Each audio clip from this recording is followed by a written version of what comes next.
Adding an estate checklist template in RightCapital is a quick way to ensure that client plans start with the information you want. To get started, head to the Advisor portal, Templates, and Estate Checklist tab. Here, you can set up any estate checklist items you would want in a financial plan. You can check or uncheck the default items, or add in custom ones by selecting New Section. Once you're done, click Save. You can then save the template itself. From here, we have two ways to implement this template to a financial plan. First is you can select this Apply Template option and simply select the client or client group you would like to have the template. Alternatively, you can make this template the default moving forward for an entire client group.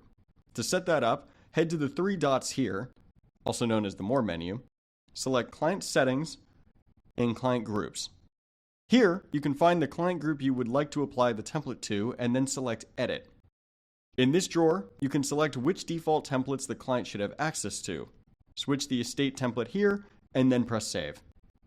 Once that is done, future clients added to that client group will have the template applied from the start. And that will do it.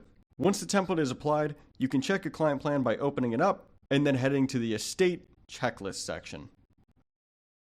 For more information on setting up estate checklist templates, you can check the Help Center or reach out to the support team.